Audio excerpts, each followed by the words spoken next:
RCF.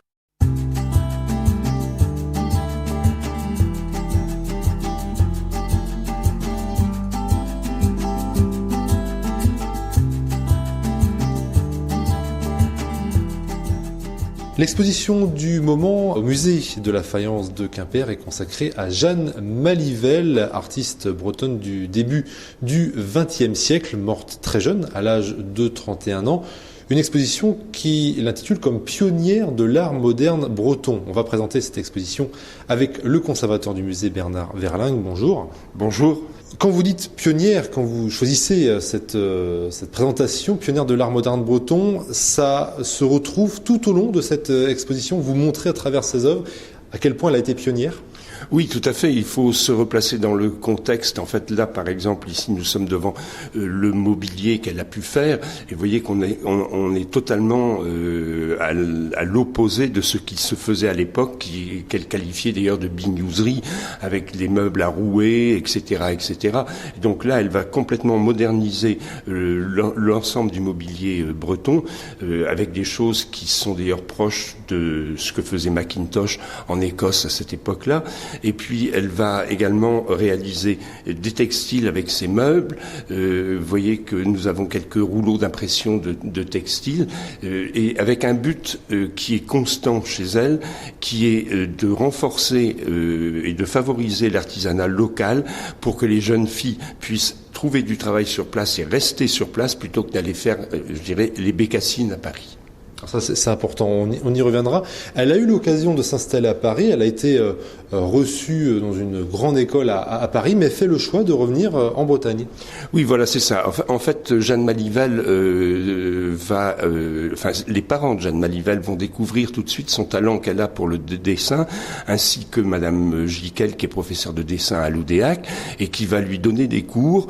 Ces cours vont lui permettre de préparer l'école des Beaux-Arts de Paris, concours qu'elle passera 2 fois à cause de la guerre. Elle en sortira 4e. Elle intégrera donc l'École nationale supérieure des Beaux-Arts de Paris, et elle n'aime pas du tout, elle ne supporte pas la vie parisienne.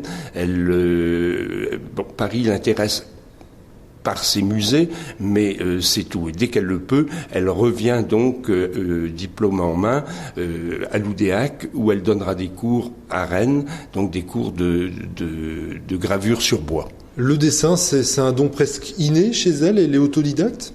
Oui, pratiquement autodidacte. Ce que Madame Jiquel lui a appris va l'aider, bien sûr, mais on retrouve toute une série de carnets de dessins de Jeanne Malivelle pendant qu'elle était infirmière pendant la Première Guerre mondiale, puisqu'en fait, si vous voulez, l'armée n'avait pas pressenti le nombre de blessés que pourrait faire cette guerre, et s'est retrouvée complètement démunie devant le nombre de blessés.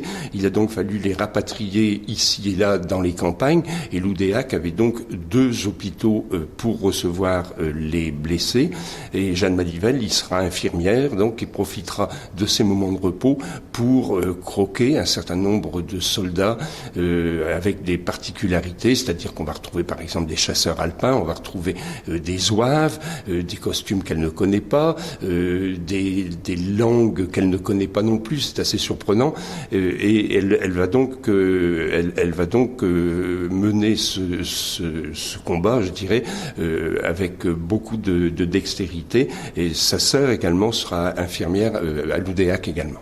Justement, on va avancer dans l'exposition. Ces croquis, ces dessins de soldats blessés, c'est les premières œuvres qu'on peut découvrir.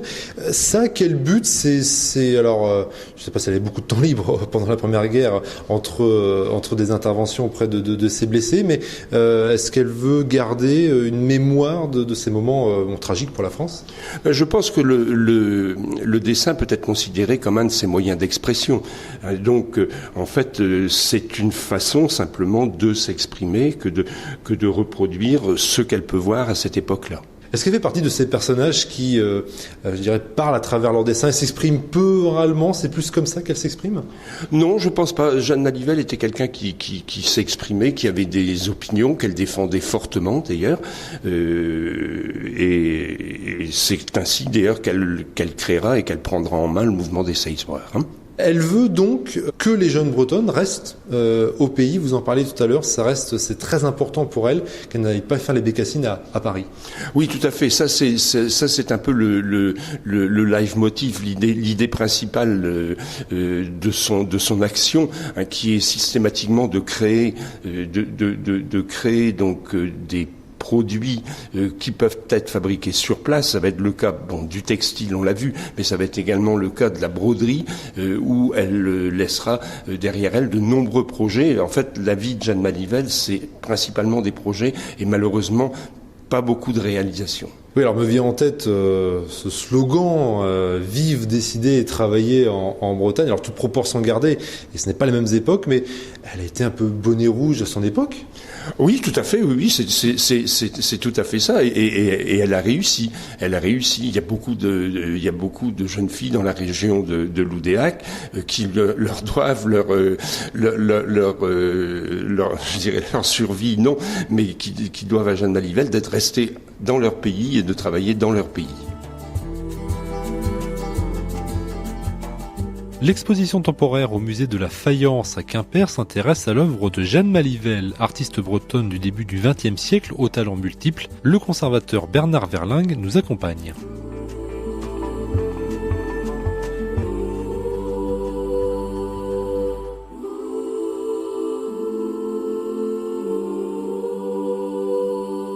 Elle a passé suffisamment de temps à Paris pour se constituer un réseau, pour devenir influente dans certains milieux ? De toute façon, si vous voulez, à Paris, elle se retrouvait, mais avec des artistes bretons. En fait, il y avait un groupuscule d'artistes bretons qui se retrouvaient et qui a donné naissance à ce groupe d'essayisbreurs. Alors, on va découvrir d'autres œuvres de Jeanne Malivelle, du dessin, encore une fois. Alors, c'est noir et blanc, c'est en couleur, elle n'a pas vraiment de limite, elle s'enferme pas dans un style particulier, j'ai l'impression. Non, elle ne s'enferme pas dans un style particulier. Elle a une préférence, de toute façon, au niveau de ses bois, principalement quand même pour le noir et blanc, qui occulte en fait la perturbation que pourrait apporter la couleur. Hein. Mais ça, elle n'est pas la seule à l'avoir eu dans cette période-là. Beaucoup de sculpteurs, par exemple, ont fait des sculptures en faïence blanche et non en couleur, dans ce but-là, de façon à garder la pureté du travail qu'on a fait. Et elle répond la plupart du temps à des commandes, c'est pour le milieu familial. C'est à destination de qui, la plupart de ces œuvres ? Il y a eu beaucoup de choses qui ont été faites pour le milieu familial, mais elle a également fait des choses comme ces bois gravés que l'on va retrouver dans l'histoire de notre Bretagne de Claude Dagneau. Il y a 72 bois qui ont été réalisés et qui retracent l'histoire de la Bretagne. Alors avec un texte qui n'est pas tout à fait objectif, hein, puisque c'est chanter la gloire de la Bretagne par rapport à la France, mais d'ailleurs le livre sera épuisé lors de sa parution et la famille refusera qu'il soit réédité. On va retrouver par exemple ici une gravure qui représente tout à fait bien l'ouvrage, je dirais, qui est Anne de Bretagne, avec à côté la France représentée par une femme avec une robe en hermine, et on voit que la France met la main dans le porte-monnaie d'Anne de Bretagne. Alors, Jeanne Malivelle s'est défendue de cette vision des choses en disant non, mais je voulais pas montrer que la France se servait sur le dos de la Bretagne. Je voulais simplement évoquer les ennuis que mes parents avaient avec le fisc à l'époque. Ouais, elle ne provoque pas, de manière générale, on peut pas dire ça. Non. Puis là, vous voyez, on a d'autres gravures, comme par exemple Jean-Pierre Calor, qui est un héros donc de la Première Guerre mondiale. Et puis on va retrouver dans toute l'œuvre de Jeanne Malivelle un attachement très profond à la religion. Elle est très très croyante, et on va retrouver dans ses bois gravés, par exemple, une descente de croix. On va avoir toujours ce côté religieux qui va revenir également et qui est vraiment un sens à sa vie. Elle le revendique, elle en parle à l'époque ouvertement. Ah oui, totalement, oui. Elle est passionnée et elle sait absolument ce qu'elle veut. Elle va se battre d'ailleurs pendant 2 ans ou 3 ans pour que la Bretagne ait son pavillon à l'exposition de 1925. Personne avant elle n'y avait pensé. Événement important pour elle, hein, l'exposition internationale de 1925. Oui, voilà, c'est ça, tout à fait. Ça, c'est quelque chose qui est assez grandiose, mais malheureusement, le pavillon de Bretagne ne sera pas sous l'égide du groupe des Seisbreurs. C'est Jean-Julien Le Mordant qui remportera la mise, mais laissera quand même 2 salles, la salle de l'Hosté, donc la salle à manger, et la salle de la céramique également seront laissées sous l'égide des Seisbreurs. Vous diriez qu'elle a son imaginaire religieux, ou c'est assez classique dans le trait ? Oh, ça reste assez classique. Bon, dans l'interprétation, par contre, on sent une certaine modernité dans le travail qu'elle a fait, mais les visions qu'elle a, comme par exemple le Saint-Maurice, c'est très classique, hein. Alors juste à côté, on a également donc des broderies, hein, sur coussin notamment. Elle a touché à vraiment différentes disciplines. Elle a jamais voulu, je dirais, rester dans un style, dans une pratique. Non, absolument. Non. Elle veut rénover la culture celto-bretonne et les arts bretons en règle générale, et c'est dans tous les domaines qu'elle touchera. Hein. Elle va. Bon, ça concernera bien sûr aussi la faïence, et on voit que dans tous ces domaines-là, elle est présente, elle est active, elle a des idées et elle les met en pratique. Donc pour que cet art celto-breton soit mis en avant, il faut qu'il se diversifie, c'est son message. Voilà, tout à fait. Et puis ne pas déshériter un secteur par rapport à un autre secteur. Donc à chaque fois, par exemple pour les broderies, puis on le verra derrière pour la faïence, elle fait les dessins et s'approprier par un brodeur derrière, par exemple là. Oui, voilà, c'est ça. Alors par contre, bon, dans le cas de la broderie, par exemple, pour les quelques pièces que nous avons ici, ce sont des broderies qui ont été faites par elle, hein, qui portent d'ailleurs son monogramme au verso.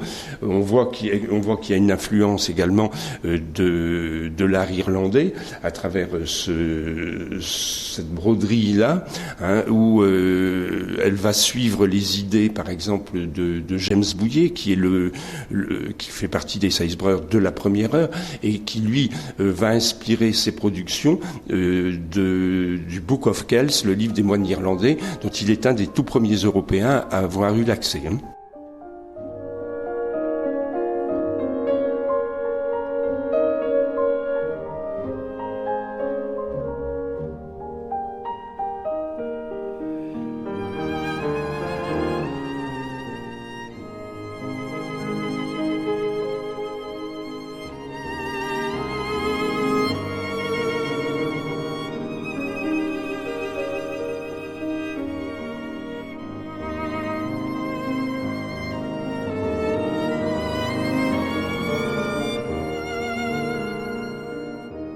L'exposition temporaire au musée de la Faïence à Quimper s'intéresse à l'œuvre de Jeanne Malivelle, artiste bretonne du début du XXe siècle aux talents multiples. Le conservateur Bernard Verlingue nous accompagne.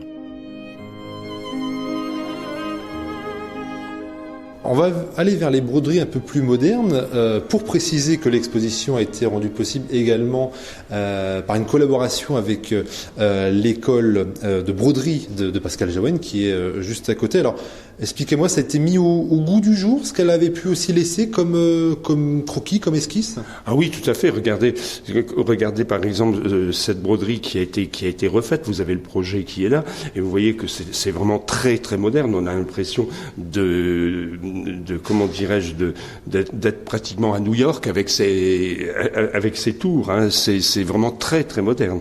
Et c'est compliqué à reproduire. Qu'est-ce qu'ils vous ont dit un petit peu les élèves? Alors oui, le fait que c'était compliqué, c'est certain.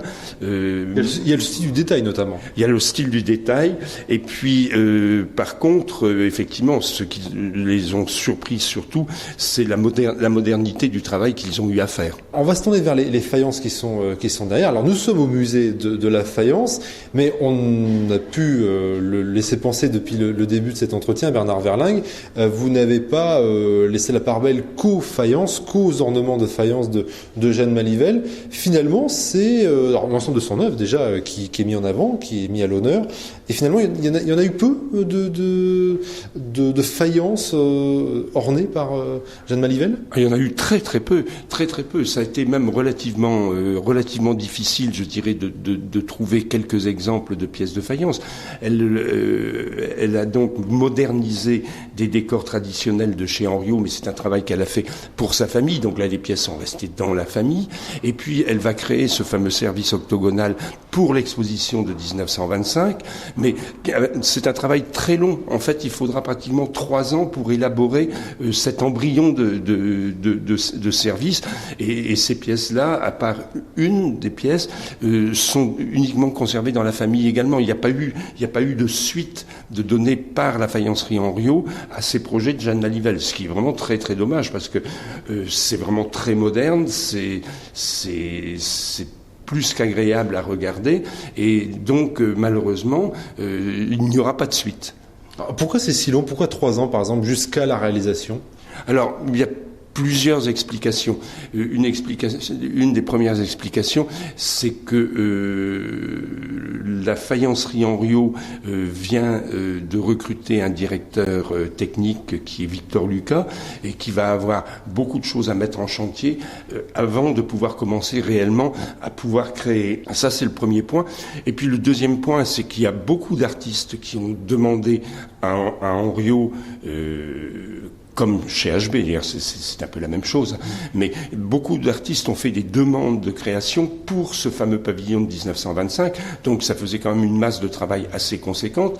Pendant ce temps-là, Henriot devait continuer à produire pour alimenter ses commerçants, donc ceci explique cela, mais je pense également quand même qu'il au vu de, par exemple, de certains courriers de Jeanne Malivelle, dont celui qui est représenté ici, si vous voulez, c'est que il n'y a pas eu forcément beaucoup de bonne volonté de mise. On a fait ce travail-là parce qu'il fallait participer à l'exposition de 1925.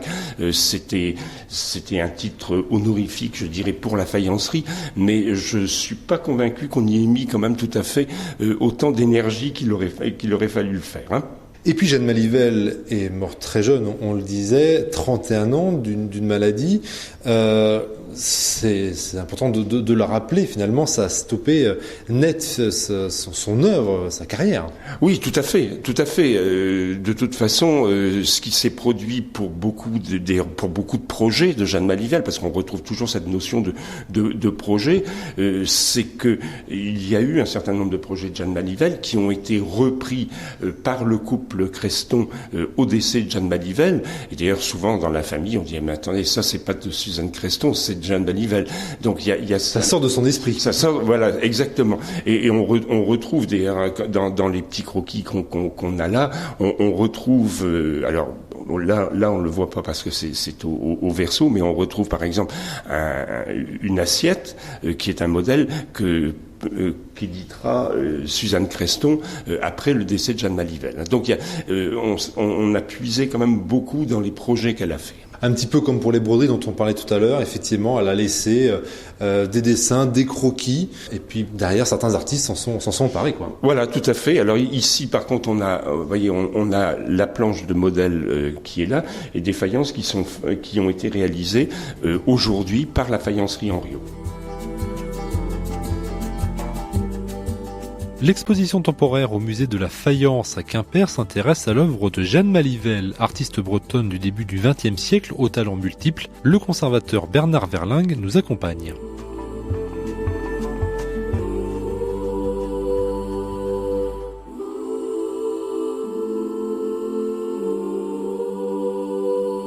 Et puis, donc, ce mouvement des 16 breurs auquel elle a contribué, elle fait partie des pionnières, des fondatrices, des fondateurs de 16 breurs. Voilà, c'est ça, tout à fait. En fait, c'est un mouvement qui a été créé par Jeanne Malivelle, les Creston, Georges Robin également, Pierre Abadie-Landel, et puis James Bouillet.